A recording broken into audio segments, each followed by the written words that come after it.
Guys, so kakatapos lang namin mag-breakfast. Then, mag-prepare lang kami kasi 8 AM yung start ng tour uli namin. So, pupuntahan namin, sabi ni Kuya kahapon, mga lahat ng highlights dito sa Coron. Which is kasama dun yung Twin Lagoon. 9 na siguro ka. Siguro sabi ko 9. 9, pero siguro sunugin kami dito ng 8, pero mag-start talaga siya 9. Kasi sobrang tagal din kahapon ng paghahantay namin dun sa boat. Parang dumating na lahat ng turista, nandun pa rin kami. So, anyway, kahapon, maganda naman lahat siya. Kasi lang mahirap kasi most of the pinuntahan namin, konyo, hindi lumalapit sa mismong docking area. Nandun ka sa gitna ng beach, ibababa, tapos maglalakoy ka papunta dun mismo sa mga tourist destination. Eh, sobrang lakas ng alon kahapon, so nakakatakot isugal tong ko. Kaya yun, try natin mamaya makakuha ng magandang spots, tsaka picture and videos para ipakita ko sa inyo kung yung mga tourist destination dito. Tour people, we have only 5 stops only. We have Barracuda Lake, Lagoon, Smith Beach, and Smith Coral Garden kasi 2-in-1 destination po yun siya. One of destination, ma'am sir, our activity for that po is for snorkeling and also swimming po.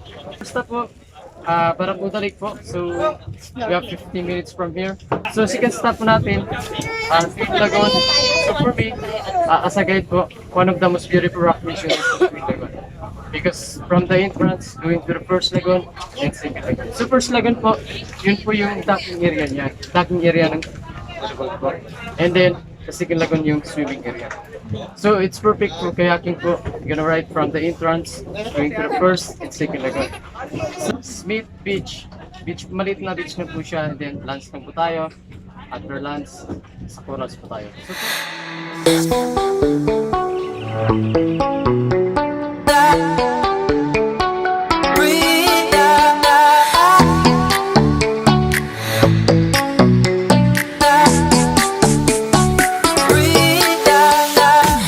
First stop, lalayuan. Ay, hindi pala lalayuan. Luluyuan Lake or yung Barracuda Lake. Sabi ni Kuya, ito talaga yung original name niya, Luluyuan Lake.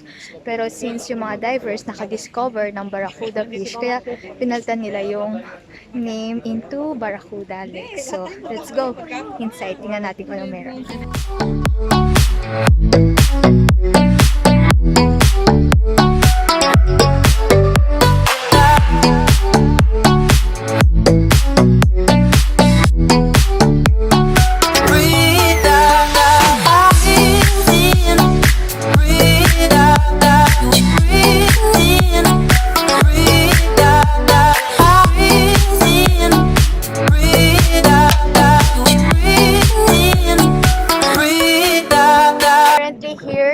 Shipwreck.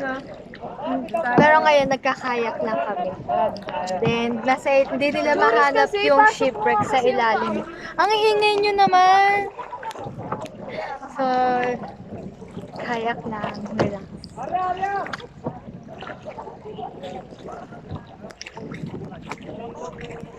Sige na! Bilisan nyo!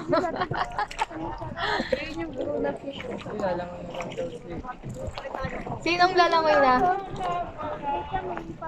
Uy, ang daming isda! O, hindi ko tuloy mapakita sa inyo kung gano'ng kaganda yung ilalim. Kasi yung action cam, wala kami dalang memory card. So, sayang.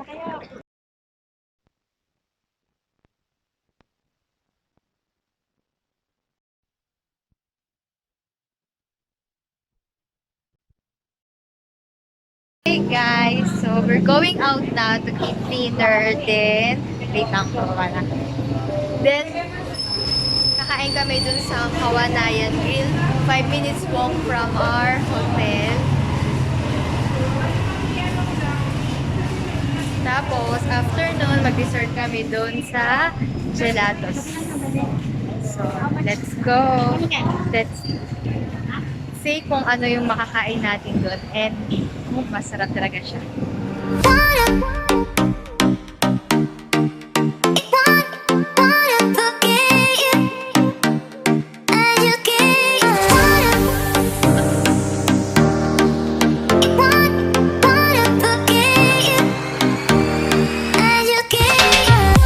For our dinner, meron tayong sinigang na lechong kawali, chicharon bulaklak, and L'Oreal. Meron tayong barbecue, chicken barbecue, crackers, onion rings, and tapos ito, pansit. Yeah. Also have mango shake. Tapos later, meron tayong leche plan. So, for our last meal, chicken. Are you happy? Guys, I recommend Kawayanan Grill Restaurant. Sobrang sulit yung binayad nyo. Marami kami in order, pero yung total bill lang namin is 1.6. Hindi naman siya madami. Pero kasi Sobrang sulit na talaga. divided yung food namin since per day.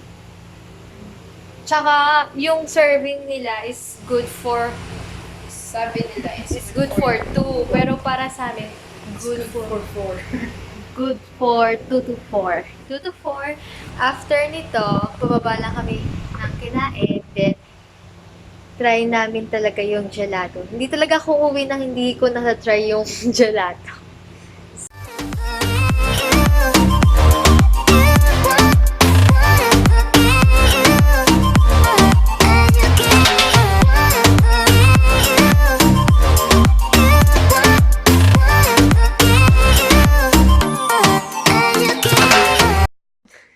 Good morning guys. Literal nakakamulat ko pa lang. Tapos meron tayong pinsan dito na natutulog na nakachinelas. Tingnan nyo. Tulog yan, nakachinelas.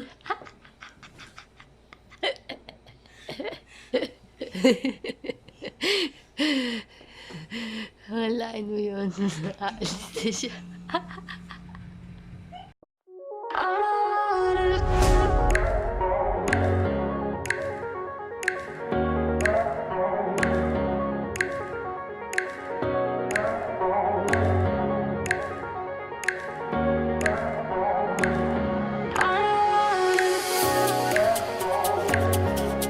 Dito tayo ngayon sa Coco Beach. So, dito kami mag-lunch kasi may mga hipahan dito. So, maganda din dito kasi may mga duyan at hamog. Tapos, after siguro namin mag-lunch, magpahinga kami din.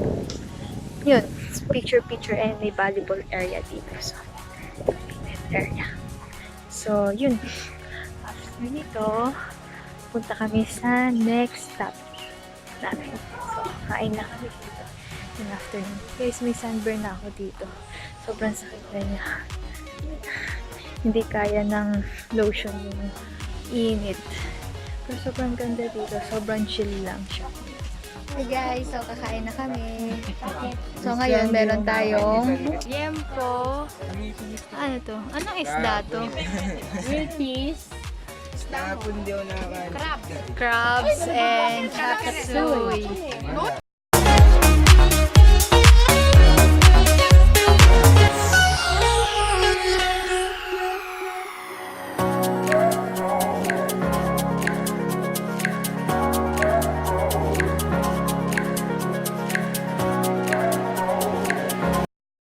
Guys, nandito na kami ngayon sa Malcapuya Island. So, bago ka makapunta dun sa mismong beach area, maglalakad ka muna ng konti. Konti lang naman, parang mini tour lang. Tapos, after nito, makikita mo na yung pinaka-beach doon. Tapos sabi ni Kuya, may mga cottages din daw. So, yun. Ang sakit ng paa ko pagkaroon ko doon sa may bangka.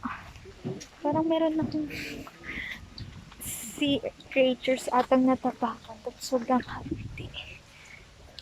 din niya ngayon, nag-stay siya. Tsaka pag ahon ko sa tubig, parang may nakabalot dun sa paa ko. Ayan. Yan, ito, pakita ko sa inyo. Ito yung papunta mismo dun sa beach area ng Malcapuya. Pero ito, part na ito ng island talaga. I recommend guys na lagi kayong dapat naka-aqua shoes kasi mabato siya sa ilalim. Tsaka yung mga coras malapit lang sa mismo shore. So, mababaw lang talaga siya minsan. Kasi pag low tide, talaga makakapunta ka dun sa mismo magandang coras. Tapos, yun. Ayun, ang sakit ng paa ko. Sobra. Kanina yung balikat ko. Tapos ngayon naman yung paa. Ano na, yung kailan last day. Daming art ni Anash. So, hirapan na ako sa bangs ko. Yan guys, may mga may basketball court din dito. Tapos mga cottages. Yan. Ganda dito guys.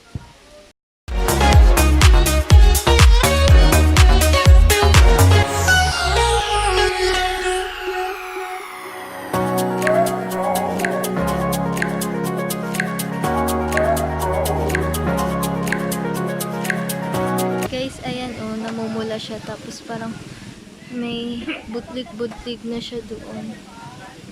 Ang sakit. Ayan siya guys. Oh, meron siyang parang puti-puti na ganyan. Hindi ko alam kung ano nangyari. Hindi naman siya buhangin.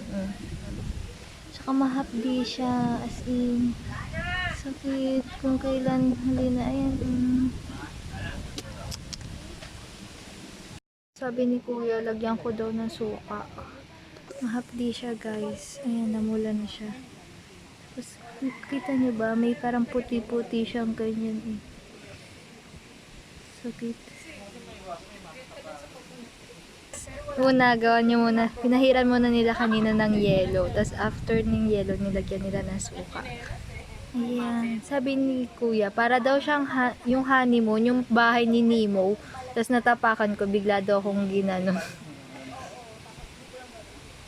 Yung itim yung tsinelas ko. Puti na. Sobrang itim na.